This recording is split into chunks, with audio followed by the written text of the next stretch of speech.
Good morning, everybody. Today we are discussing the next topic of the electrochemistry, that is the Daniell cell.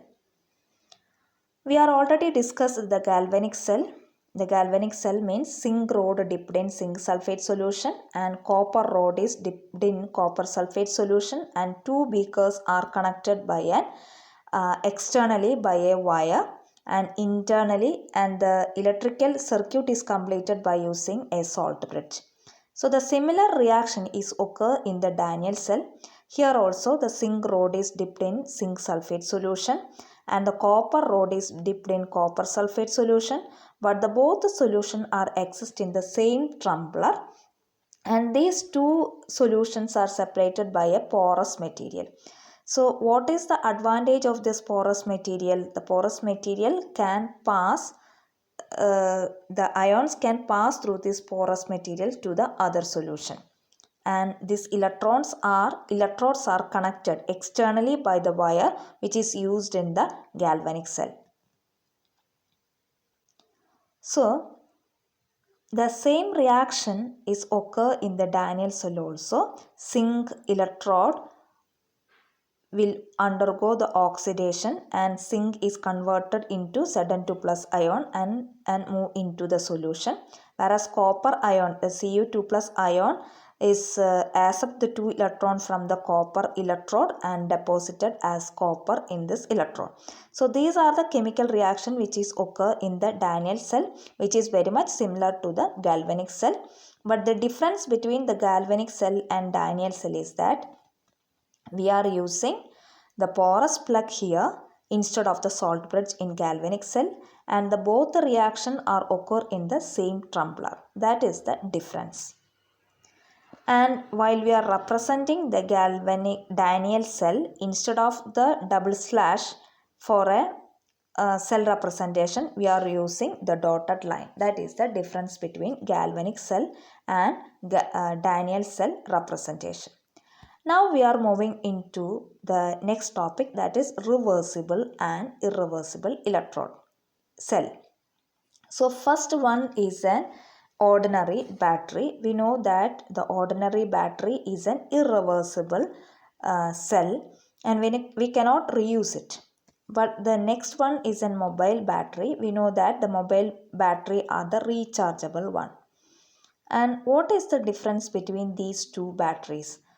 Are they different in their chemical reaction? In first battery, it is a irreversible reaction, but whereas in the mobile battery, it is a reversible process.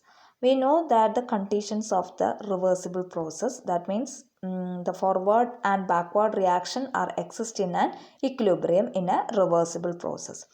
So in the terms of electrochemistry, if a cell is reversible, it satisfies the three conditions. First is that if we apply the exact energy of a battery, there is no current is flow from the cell and to the cell. That means it is existing in equilibrium. But if we apply excess energy to the cell, the current will flow from external to the internal. That means if you are charging the mobile battery, the current will flow from the external plug to the battery of the mobile.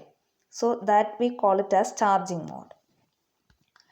And if we disconnect the plug, we can use the mobile by using the battery. That means the reverse reaction will occur in the battery, and the battery is going to discharge its energy, and that can be used for the mobile applications.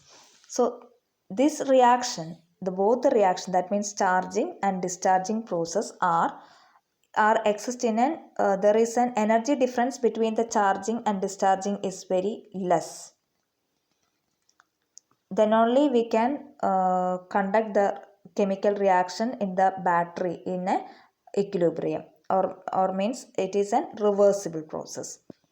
Whereas in the case of the normal battery, we cannot reuse it because the opposing reaction is we have to supply the extra energy for the reaction, for which the reaction made reversible. So that's why We cannot use the battery, ordinary battery, as reversible battery.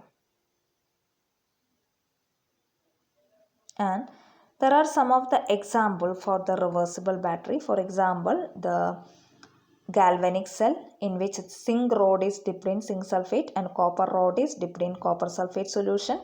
Normally the current will flow from outside, and if you are applying the external energy, or if the same cell is connected to an external battery, the reverse reaction will occur.